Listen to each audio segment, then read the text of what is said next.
Tenth class students, आज 20 जुलाई 2020। बच्चों, हम प्रश्नावली 5.2 हल कर रहे हैं, समांतर श्रेणी वाली। और परसों मैंने आपको 15 प्रश्न संख्या तक हल करा दिया था, प्रश्न संख्या 15 तक।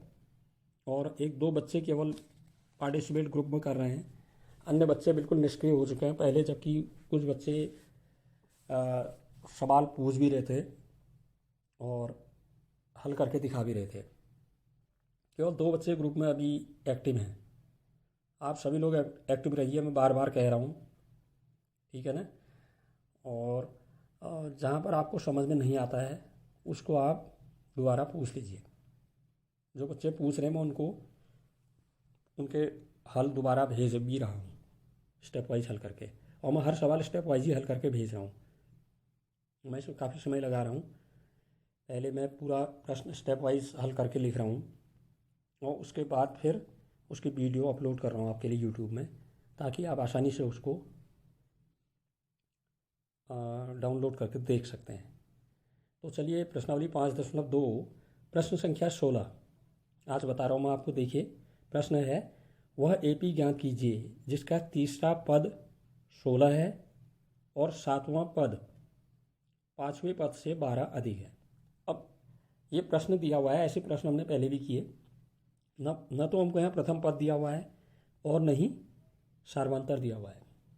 तो ऐसे प्रश्न को हल करने के लिए मैंने आपको बताया, सबसे पहले हम क्या करते हैं, एपी का प्रथम पद मान लेते हैं ए और सार्वंतर डी मान लेते हैं। तो माना यहाँ पर हमने वही किया है, माना एपी का प्रथम पद ए तथा सार्वंतर डी है। अब प्रश्न में चलिए, जिसका तीसरा पद 16 है कहा था इसने। अब हम फार्मूले से पहले तीसरा पद निकाल लेते हैं और उसको हम 16 के बराबर रख देंगे। एक हमारी इक्वेशन बन जाएगी। तो एपी का तीसरा पद, जिसको हम A3 कहते हैं, एन की जगह 3 लिख देंगे। तीसरा पद निकालना है तो 3 लिख देंगे एन की जगह। चौथा पद निकालना है तो एन की जगह 4 लिख देंगे। पाँचवा पद निकालना है तो एन की जगह 5 लिख देंगे, ठीक है। और फार्मूला आप जानते हैं एनवा पद निकालने का, AN is equal to A plus bracket में N-1 इंटू डी। तो यहाँ तीसरा पद निकालने A3, एन की जगह 3 रख देंगे, तो बराबर आ जाएगा A प्लस 3-1, एन की जगह 3 रख दिया, 3-1 इंटू डी, माने A प्लस 2D आ गया ये। लेकिन प्रश्न के अनुसार हमें कितना दिया था, ये 16। तो हमारा आया कितना, तीसरा पद A प्लस 2D। तो प्रश्नानुसार A प्लस 2D बराबर 16 हमने क्वेश्चन नंबर फर्स्ट डाल दी, ठीक है। अब प्रश्न में ये कहा था इसने कि उस एपी का सातवां पद पाँचवें पद से 12 अधिक है। तो पहले पाँचवां पद निकाल लेते हैं आप। तो एपी का पाँचवां पद क्या होगा, A5, एन की जगह 5 रख देंगे, A plus 5-1 into D, A plus 4D हो गया। इसी प्रकार एपी का सातवां पद भी निकालिए, A7, एन की जगह 7 रख के, A plus 7-1 into D, A plus 6D, ठीक है। अब प्रश्न में हमें दिया है कि सातवां पद किसके बराबर है, सातवां पद बराबर है पांचवां पद उससे अधिक प्लस 12, मतलब सातवां पद बराबर है पांचवां पद प्लस 12। तो सातवें पद की जगह अभी आपने लिखा वो लिख दीजिए, A प्लस 6D बराबर पांचवां पद की जगह A प्लस 4D और अधिक कितना है, प्लस 12, ठीक। अब पक्षांतर करके A और D को, जो दाईं तरफ है उनको पक्षांतर करके बाईं ओर ले आइए।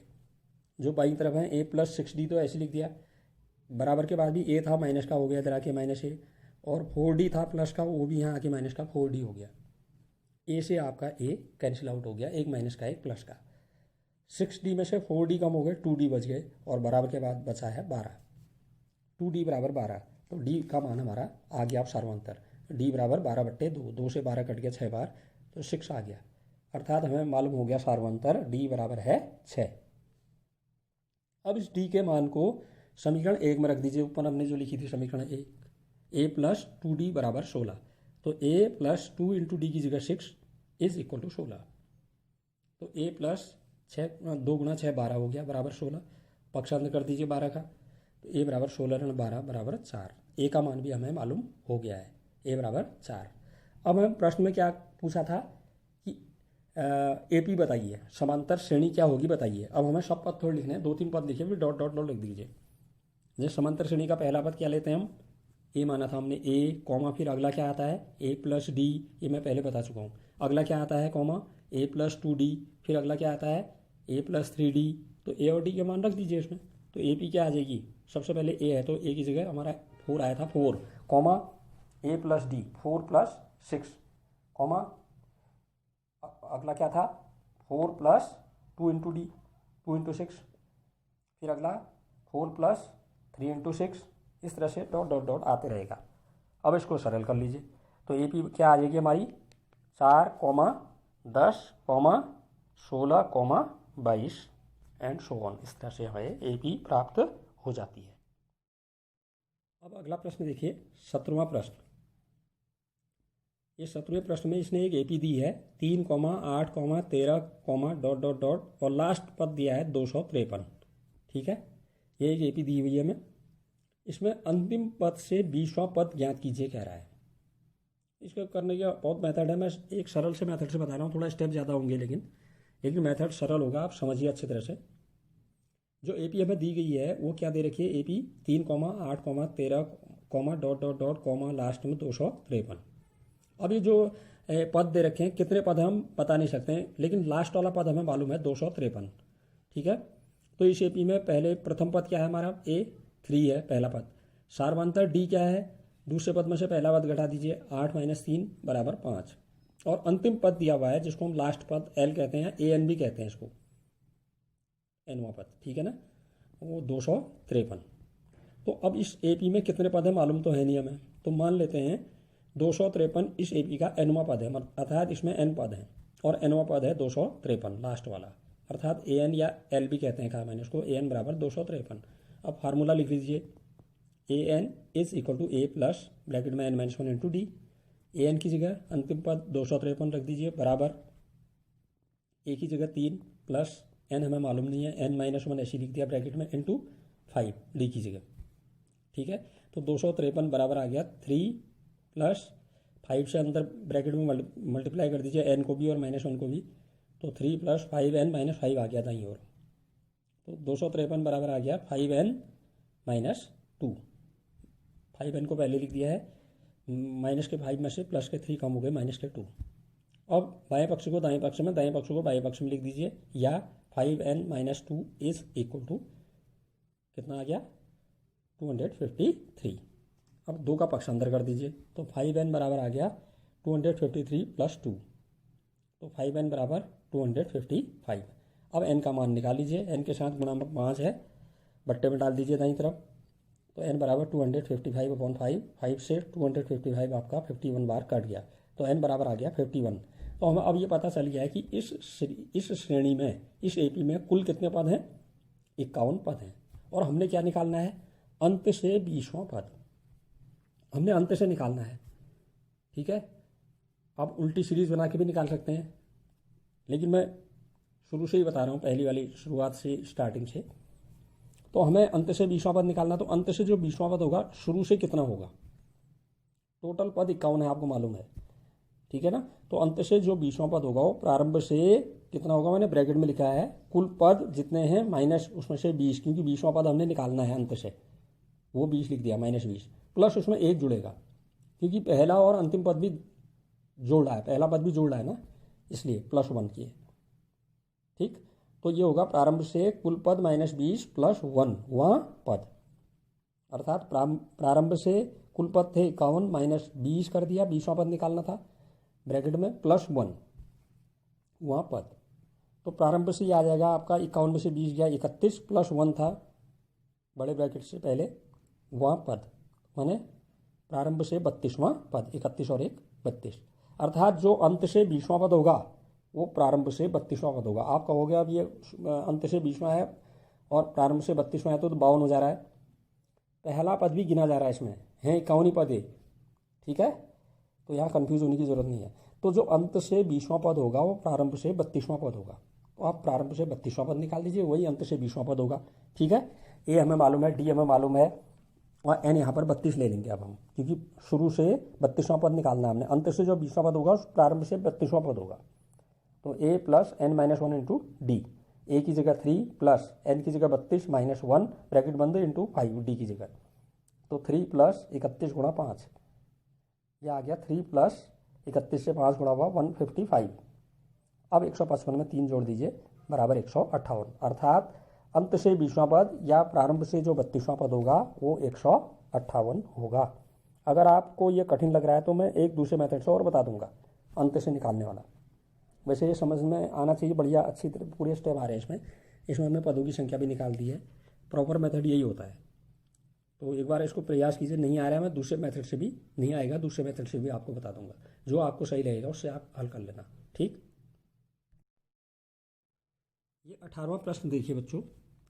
किसी एपी के चौथे और 8वें पदों का योग 24 है तथा छठे और 10वें पदों का योग 44 है। इस एपी के प्रथम 3 पद ज्ञात कीजिए। केवल 3 पद शुरू के बताने हैं। तो यहाँ हमें पहला पद दिया ही नहीं है और नहीं सार्वंतर दिया हुआ है। तो वही है, जहाँ पर प्रथम पद और सार्वंतर मालूम नहीं है तो हम क्या करेंगे, माना एपी का प्रथम पद ए तथा सार्वंतर डी है। अब पहली लाइन को देखिए, एपी के चौथे और 8वें पदों का योग कह रहा है। पहले चौथा पद निकालना है हमने, फिर हमने 8वां पद निकालना है। उन दोनों का जोड़ 24 के बराबर दिया हुआ है। तो हम इस एपी का चौथा पद A4 निकाल लेते हैं। एन की जगह 4 लिख देंगे। तो A plus n-1 4 - 1 into D, A plus 3D आ गया। ठीक है। अब इस एपी का 8वां पद निकालिए, A8, एन की जगह 8 लिख के।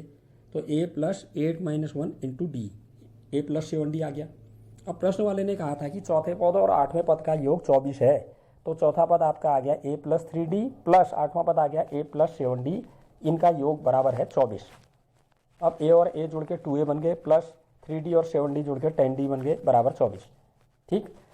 अब 2 का भाग दोनों ओर जा रहा है, बाएं पक्ष में भी दाएं पक्ष में भी, तो 2 से भाग दे रहे हैं दोनों ओर। तो 2 से 2A में भाग देंगे, A बच गया, प्लस 2 से 10 में भाग देंगे 5D हो गया, बराबर के बाद 24 को 2 से भाग देंगे 12।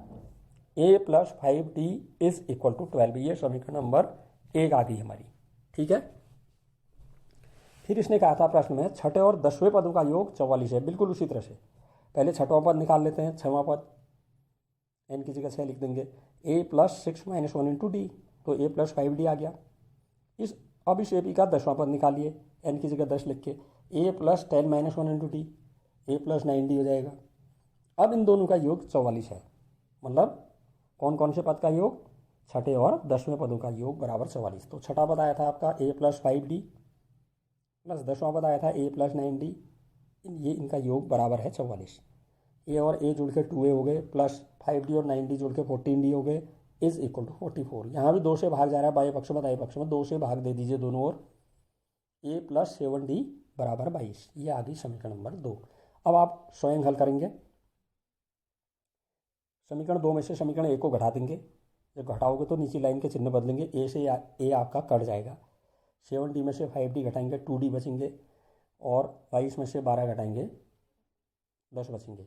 तो 2D बराबर 10 आएगा, तो D का मान 5 आ जाएगा आपका। अब उस D का मान समीकरण 1 में रख देंगे। ठीक है। तो D का मान जब समीकरण 1 में रखेंगे तो A plus 5 into 5 is equal to 12। तो A plus 25 is equal to 12। 25 का पक्षांतर कर देंगे तो A बराबर आ जाएगा 12 ऋण 25। A बराबर माइनस का 13 आ जाएगा। तो पहला पद माइनस का 13 हो जाएगा। ठीक है। अब आप 3 पद लिखने हैं अपने AP के। तो पहला पद क्या होता है AP का, A, कॉमा दूसरा पद क्या होता है A प्लस D, तीसरा पद क्या होता है A प्लस 2D। तो यहाँ A और D के मान रख दीजिए, है ना। आपके तीनों पद मालूम हो जाएंगे। तो आप इतना काम स्वयं करेंगे, A और D के मान निकाल के ये 3 पद आपके आ जाएंगे। तो ये समझ में आ रहा होगा आपके। अगर कोई स्टेप में आपको समझ में नहीं आ रहा हो तो आप ग्रुप में अवश्य शेयर करके पूछ लीजिए कि यहाँ पर नहीं आया। मैंने स्टेप वाइज बताया है, वैसे कोई स्टेप छोड़ा नहीं है। लास्ट में मैंने यही अभी आपको समीकरण को हल करना है। ठीक है। समीकरण 2 में से एक को घटाएंगे आप, नीचे वाली घटाने में नीचे वाली लाइन के चिन्ह बदल जाते हैं, है ना। बराबर राशियाँ कट जाएंगी और एक अज्ञात राशि का मान आपको मालूम हो जाएगा। उस मान को आप समीकरण 1 या 2 में किसी में भी रखिए, समान आएगा। तो हमें A और D दोनों जब पता चल जाएंगे तो प्रथम पद A होता है, A का मान रख देंगे, कॉमा दूसरा पद A प्लस D होता है, A का मान रखेंगे, प्लस D का मान रख देंगे। ठीक है। और तीसरा पद A प्लस 2D होता है, A की जगह A का मान धन 2 गुणा D का मान रख देंगे। फिर उनको आप जोड़ लेंगे, घटा देंगे। अलग अलग चिन्ह के हैं तो घट जाएंगे, एक से चिन्ह के हैं तो जुड़ जाएंगे। इसको आप इतना स्टेप हल करके जरूर मेरे पास भेजेंगे। ठीक। चलिए एक प्रश्न और ले रहा हूँ मैं, प्रश्न संख्या 19। ये प्रश्न है, सुब्बा राव ने 1995 में 5,000 रुपये के मासिक वेतन पर कार्य प्रारंभ किया। 1995 में उसे 5,000 रुपये वेतन मिला और प्रत्येक वर्ष 200 रुपये की वेतन वृद्धि प्राप्त की और हर वर्ष उसका 200 रुपया बढ़ता गया। उसके बाद 1995 में 5,000 मिला तो 1996 में 5,000 धन 200, 5,200 मिल जाएगा। फिर 1997 में 5,200 में 200 और जुड़ जाएगा, 5,400, इस तरह से। ठीक है, किस वर्ष में उसका वेतन 7,000 रुपया हो जाएगा। अब ये पूछ रहा है किस वर्ष में उसका वेतन 7,000 रुपया हो जाएगा, ये ज्ञात करना है हमें। तो हमें क्या दिया हुआ है, सुब्बा राव का प्रथम वर्ष का माने 1995 का वेतन है 5,000 रुपया। प्रत्येक वर्ष वेतन में वृद्धि कितनी हुई, 200 रुपया। तो दूसरे वर्ष का वेतन 1996 का वेतन कितना हो जाएगा, 5,000 धन 200 बराबर 5,200। ठीक है, तीसरे वर्ष का कितना हो जाएगा, 1997 का वेतन 5,200 धन 200 और जुड़ जाएगा, 5,400। इस तरह से चौथे वर्ष का निकालेंगे आप 1998 का, तो 5,400 प्लस 200 5,600 हो जाएगा। तो इस तरह से बढ़ता जा रहा है 200 रुपया हर वर्ष। ठीक है, अब हमने निकालना है कि किस वर्ष में उसका वेतन 7,000 हो जाएगा। तो माना n वर्ष बाद उसका वेतन 7,000 हो जाता है। ठीक है, तो यहाँ पर प्रत्येक वर्ष वेतन में वृद्धि 200 रुपया हो रही है, बराबर हो रही है, मतलब ये 200 का अंतर आ रहा है हर वर्ष वेतन में। तो कहने का मतलब यहाँ पर सार्वंतर समान है। अतः यह प्रत्येक वर्ष का जो वेतन होगा वो जो श्रेणी बनेगी उसकी वो एपी में होगी, समांतर श्रेणी में होगी। तो एपी क्या आ जाएगी आपकी, पहले वर्ष का वेतन 5,000, कॉमा दूसरे वर्ष का 5,200, कॉमा तीसरे वर्ष का 5,400, कॉमा डॉट डॉट डॉट, इस तरह से। और हमने निकालना है कब उसका वेतन 7,000 होगा, अर्थात अंतिम पद 7,000 है। तो यहाँ पर प्रथम पद ए कितना है, 5,000 रुपया, 5,000 है। और सार्वंतर डी कितना है, 200, 200 का अंतर आ रहा है, वो बता रखा उसने पहले ही। ठीक है, और ए एन कितना है यहाँ पर, एनवा पद 7,000। तो फार्मूला लगा दीजिए, a n is equal to a plus n minus 1 into d. A n की जगह 7,000 रख दीजिए, बराबर ए की जगह 5,000 प्लस ब्रैकेट में एन माइनस 1 ऐसे ही रख दीजिए। एन हमें मालूम नहीं है, एन निकालना हमें, वर्ष निकालने कितने वर्ष बाद होगा, इंटू डी की जगह 200। ठीक, अब बाएं पक्ष को दाएं पक्ष में और दाएं पक्ष को बाएं पक्ष में रख दिया हमने। क्यों, क्योंकि जो चीज़ निकालनी होती है, जिसका मान हमें निकालना होता है, वो हमेशा बाईं ओर होना चाहिए। तो यहाँ एन दाईं ओर है, इसलिए हम पूरे बाएं पक्ष को दाईं पक्ष में और दाईं पक्ष को बाएं पक्ष में लिख रहे हैं। दाईं पक्ष को पहले लिख दिया मैंने 5,000 प्लस ब्रैकेट में एन माइनस 1 इंटू 200 बराबर के पास 7,000, जो बाएं पक्ष में था वो दाएं पक्ष में लिख दिया।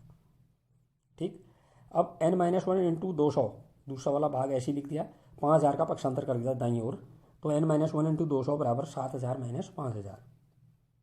तो एन माइनस 1 इंटू 200 बराबर आ गया 2,000 घटा के, 7,000 में से 5,000 घटा। तो एन माइनस 1 बराबर जो 200 गुणा में है एन माइनस 1 के साथ, तो बट्टे में चला जाएगा दाईं ओर। तो एन माइनस 1 बराबर 2,000 बट्टे 200, 0 0 कट गए, 2 से 20 10 बार कट गया। तो एन माइनस 1 बराबर आ गया 10। एन के साथ माइनस 1 को जो है माइनस 1 उसका पक्षांतर कर दीजिए दाईं ओर। तो एन बराबर 10 प्लस 1, तो एन बराबर आ गया 11।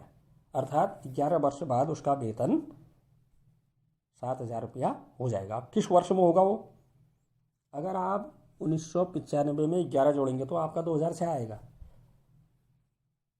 ठीक है ना, ये आ गया आपका। हमने काउंट करना, ये 1995 के बाद का काउंट हो रहा। अगर 11 जोड़ेंगे आप तो उसमें से एक आपको कम करना पड़ेगा वर्ष। ठीक है, 1995 में आप 11 जोड़ेंगे तो 2006 आ जाएगा ना। तो ये आंसर नहीं होगा 2006, क्योंकि 1995 भी तो काउंट होगा, एक वर्ष 1995 है, 5,000 तो 1995 में उसका वेतन।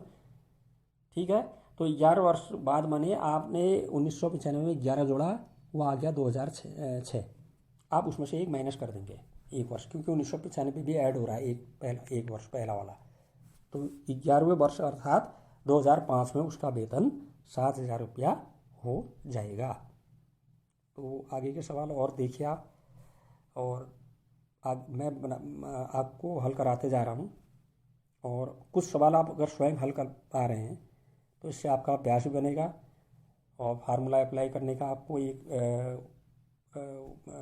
ये होगा कि आप अप्लाई कर सकते हैं फार्मूले को आसानी से। ठीक है ना, और उससे आपका एक कॉन्फिडेंस बढ़ेगा। तो जो सवाल बन पा रहे हैं आपसे इस तरह से जो मैंने बताए हैं उनको आप स्वयं हल कर लीजिए। जो नहीं आता उसको ग्रुप में शेयर करके आप आगे को बढ़ते रहिए। ठीक।